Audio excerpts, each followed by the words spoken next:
Hello, welcome to Conversations via Vino. Today we are going to talk to Miss Hannah Husband. She's someone who follows zero waste lifestyle. She's going to tell us how she started this journey and what she does to follow this lifestyle. Let's meet Hannah Husband. Hey Hannah, Hi, how are you? I'm very eager to know about your journey and your zero waste lifestyle because of all the lockdown and everything. People are introspecting more about their lifestyle, about their eating habits and their daily habits and everything. This interaction is going to be really useful because many people are thinking about it, started to think about it, no, but they don't know where to start. I would like to know, where did you start your zero waste lifestyle? Like, how did you start this journey? It was back in December 2017. I watched the Blue Planet documentary that David Attenborough did, as I'm sure a lot of people did. And I'd always been aware of environmental issues, but it really hit home to me the damage that we were doing as humans to the environment. When they showed the sea of plastic in the ocean and all the deforestation and everything, I was not aware of the sort of the vast impacts that we were having, and I was disgusted by it, and it really scared me. So from that point, I wanted to minimise any impact that I had on the environment going forward, because I couldn't contribute to that.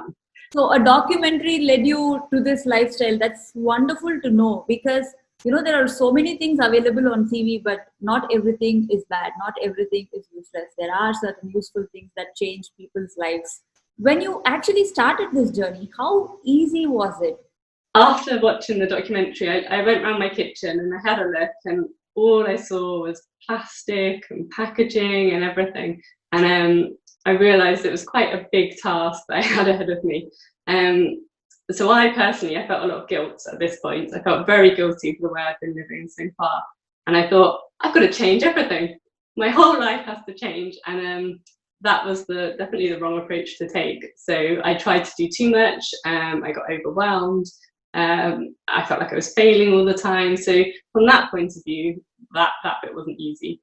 So then I started to focus on one thing at a time. So at that point, we still had dairy in the house. So I thought, okay, I can use a milkman. So I focused on that. I got a milkman and tick one thing off. I no longer use plastic bottles for milk. Once I mastered some of that, I then looked at other things. I started to realise that I had to start making a lot of things from scratch and making my own foods. So it was from there that I got more of an interest in cooking. I'd always had an interest. But it was so satisfying to see how to make everything from scratch, and I felt healthier.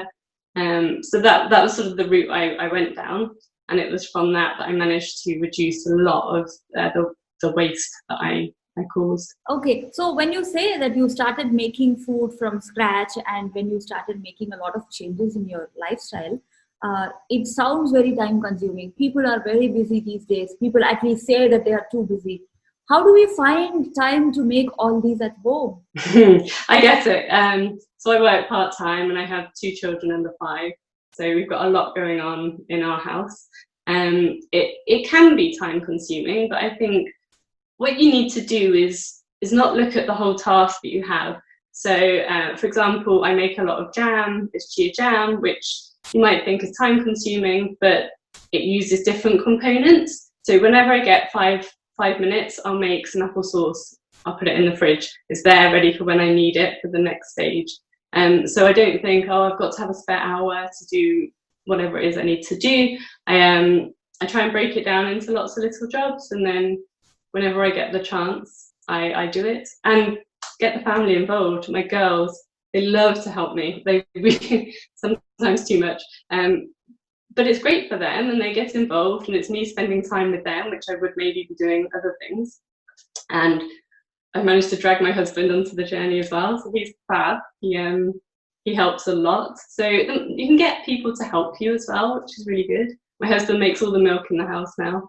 That's a job for him, so I've delegated to him. But yes, it is time consuming, so you need to be organised. And I think if you can master that, the thinking ahead, the planning a little bit and being organised, then it's definitely achievable. And when you said you make jam at home, what are all the other things that you make at home from the scratch? So when I first started my journey, we were eating dairy. I would make all my own cream cheese. I'd make my own yogurt. I don't do those things now because we don't eat dairy. But I make chia jam. I make chocolate sprinkles. I make rolls. I make bread. I do have a lot of gadgets in my house, but a lot of this stuff can be done without them. We make milk. We make chocolate.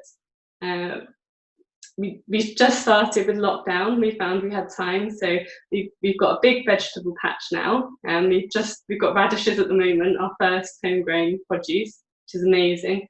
So we've got a lot of fruit and veg coming in from the garden as well. I make apple juice. We make smoothies. I don't buy a huge amount in anymore. It's been a very long journey. While we are talking about this, the one main thing that strikes my head is becoming too conscious about things, because these days information is everywhere and we don't know what is the right information and wrong information, what is true or what is false. You see a lot of WhatsApp forward saying this is toxic, avoid doing this, and this has plastic, don't do this. So trying to be perfect in everything is really overwhelming. So when you start this journey, I think the first thing is to handle yourself, to stay calm, and then move forward. So what do you advise for people who are just beginning? Find some people online, find some blogs to follow, find some good websites that have good resources for you. As you say, don't try and do too much. So focus on small areas that you think you can make changes in. Have a look at what you're throwing away, so the things you're using the most, and if it is something you can identify and to make changes in that area, then that's good. But definitely don't try and do everything at once. Mentally, you will suffer there. That's for sure. I see plastic everywhere, and I don't know how this world is going to go 100% without plastic. You think it's possible to live a life not using plastic at all? The problem with plastic is it's excellent at what it does. It's cheap, it's light, it keeps food fresh. Whoever designed it, they got it right, except for the fact that it's here forever. I think short of someone inventing something that replicates plastic from a sustainable way, then I don't think we're ever going to get completely away from it. Maybe in terms of food and packaging and things, if you look at big appliances, if you look at your car, machinery, I don't think we're going to have a world without plastic. But hopefully we can have a world where we can recycle and reuse and cut down and have it in a way that's not so toxic to the world. The sad fact is, once upon a time there was a world without plastic. Unfortunately, now we have a world where we say it's going to be very difficult without plastic. And what happens to the food waste at home? Yes, so food waste, huge thing. I had, when I started this journey, my daughter was just under 1. So sadly, we had a lot of food waste. Things like that you can't help, food that's been thrown on the floor and what have you. But when we switched to a plant-based diet, we have a separate bin for our food that the council take here, and it was staggering how full it was getting. I was throwing so much food away, and it was filling this bin up. And it wasn't food that had gone bad. It was just offcuts of all the vegetables and things. So that was one thing I focused on for a while, was trying to reduce this amount of food I was throwing away. And I found some amazing things. The stalks of broccoli, I never use that. And it's delicious. You can grate it into stir fries, you can make broccoli crisps, you can use the leaves of cauliflower. If you're brave, you can use banana skins. There's so much you can do with things that you think is the waste product. The best one I found was to have a container of some sort in your freezer. And as you're cutting scraps of vegetables, put it in and keep collecting it up. And then when you have enough, you can make vegetable stock. And it's brilliant. And then once you've boiled all the vegetables, they break down a lot more easily. So it's a lot better for the environment. You need to look at how to store food correctly and try and plan. Again, it's organisation. Don't buy too much. but I keep my broccoli in a glass of water in the fridge. Carrots like to be submerged in water. Just reading up on things like that, how to store things to increase their shelf life, will really help. So we do all these to the things that are already at home, but how do we shop these things? So if you're lucky enough, you might have zero waste shops near you. And this is where the organisation, again, we see a theme here, comes in. It's not easy to shop in this way. You can't just go to a local supermarket and have it all there. So I found I need to buy certain things from certain places.